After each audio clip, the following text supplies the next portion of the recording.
This program was brought to you by New Winning Rejoice for softer, smoother hair. New Secret Antiperspirant and Deodorant and Sunsweet Prunes. Kailangan mong tao. Palaki. Pababa dito. Sigurado mapaparusahan sino man.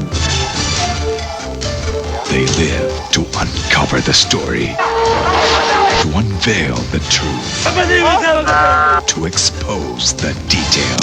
In-depth looks at the lives of people. Giving you a closer look at the news and how it affects you. The Correspondents, chasing the news, exposing the story, covering the nation. Journalism with a heart. The Correspondents premieres November 10, Tuesday, 11 p.m. in our continuing commitment of service to the Filipino. Ito po ang ABS-CBN. Patuloy na naglilingkod sa sambayanang Pilipino sa ikasandaang taon ng kauna-unahang republika sa buong Asya at sa pagsalubong ng bansa sa bagong siglo. Caltex Techron, Pure Power, and GE Home Appliances are proud to be associated with ABS-CBN Global News.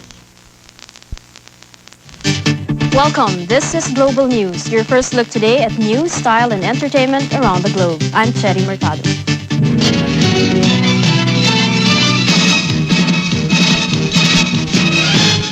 A Malaysian judge is upholding the corruption charge against Anwar Ibrahim. Lawyers of the former Deputy Prime Minister argued the charges fell under a law that is still being repealed. The judge denied the request for dismissal and adjourned the first day of trial in Kuala Lumpur. CNN's Maria Reza has more. It was a disappointing day for Anwar Ibrahim, who faced the first 4 of 10 charges of corruption and sexual misconduct. Presiding Judge Augustine Paul denied observer status to international human rights and legal groups, saying they would interfere with his duties. This means these groups may not be able to fully monitor court proceedings because of limited seats. Diplomats and international observers condemned the decision. The trial and its outcome will influence the path Malaysia takes as a society, either towards greater respect for the human rights principles enshrined in the Malaysian Constitution, or towards a more repressive climate marked by the arbitrary and selective use of the law for political purposes. In the main issue of the day, Judge Paul ruled against a defense plea that the 4 corruption charges filed against Anwar were not valid. The law under which they fall, say Anwar's lawyers, is expected to be repealed soon. Anwar again pleaded not guilty to the 4 corruption charges linked to allegations of sexual misconduct. On 4 counts, Anwar is accused of using his position to allegedly force 2 witnesses to withdraw their sexual charges against him. Analysts say this is a test case not only for Malaysia's judicial system, but also its political system. That was highlighted when Anwar's lawyers asked the judge to hold Prime Minister Mahathir in contempt of court for prejudging the case. This phase of the trial is scheduled to resume Tuesday morning and will continue until November 14. Maria Reza, CNN, Kuala Lumpur, Malaysia.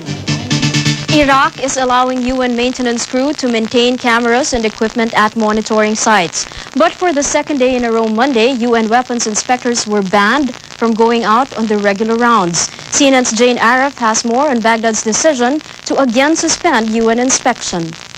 It's a familiar role for Iraq's Deputy Prime Minister, explaining that Iraq's latest challenge to the West was all very simple. The reality is that we have been working with UNSCOM and with the IAEA and with Security Council for almost 8 years without any result. So now, the sanctions are in place. At least we have been relieved of the job of working, you see, with UNSCOM. Aziz says Iraq won't reverse its decision until UNSCOM is restructured or the trade ban on its oil is lifted, even if that brings Baghdad under threat of military attack. We are doing that because we are not getting our share of the deal. If we get our share of the deal, if there is any positive process that will lead to lifting the sanctions, of course, the situation will be different. For the first time since the crisis last year over American Inspector Scott Ritter, accused by Iraq of being a spy, UNSCOM stayed home. Only nuclear monitoring teams went out in Baghdad. I'm waiting for instruction from New York, and they will tell me what we will do in the future. For now, UNSCOM has given its inspectors in Iraq instructions not to try to challenge the ban. What's next? Aziz says that's up to the Security Council and not Baghdad.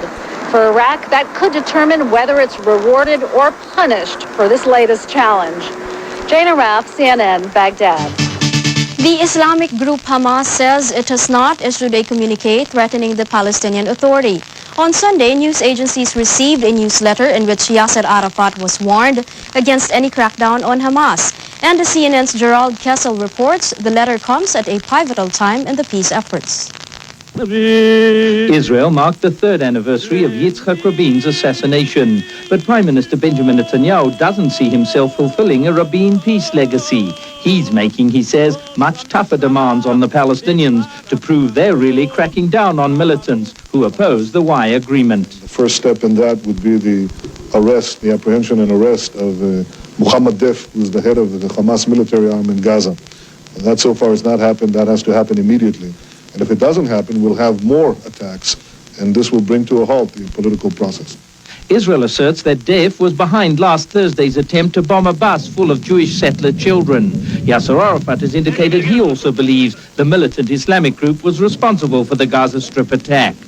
The Palestinian leader's security forces have since put Hamas's spiritual leader, Sheikh Ahmed Yassin, under house arrest, detained around 100 activists, and are said to be hunting for Deif. And in Lebanon, the radical Hezbollah group has called on Palestinians to kill their leader.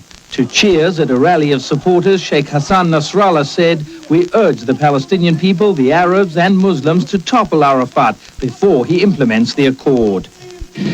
But while it is seeking to put the crunch on Hamas, the Palestinian leadership says the onus for the success of the Y Accord is on Israel. There will be a trend in the Israeli government to run away from implementation. We are not willing to give them any excuse or pretext to do so.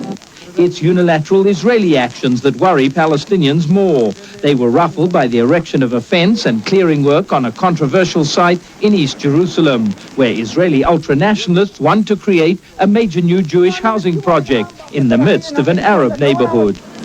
After a long lull in work on the project, the Jewish radicals received on Friday from Mr. Netanyahu the green light to resume preparatory work, but not actual building.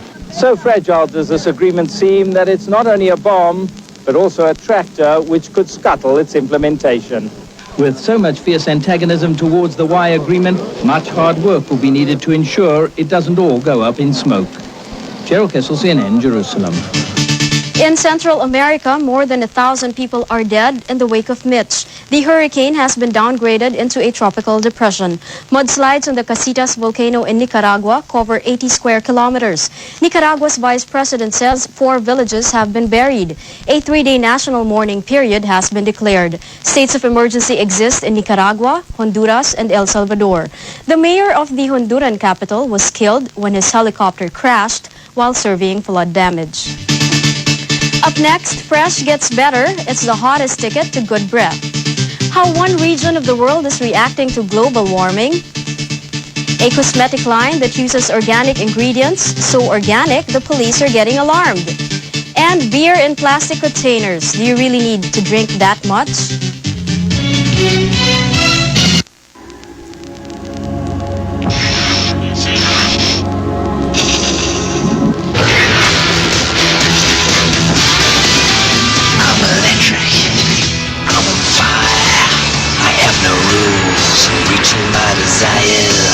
I play the game, I play for fame, 'cause I'm the hunter.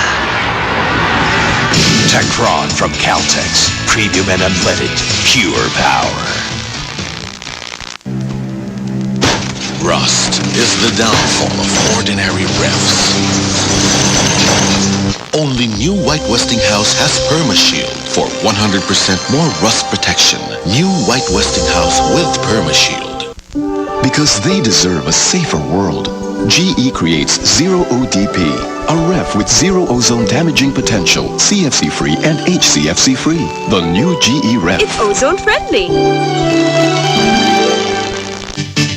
Canada's biggest city, Toronto, plans to replace its electric air conditioning systems with a treasure tapped at the bottom of Lake Ontario. The idea is to pipe cold lake water to a central chilling station and use it to cool the water that circulates through downtown air conditioning systems. And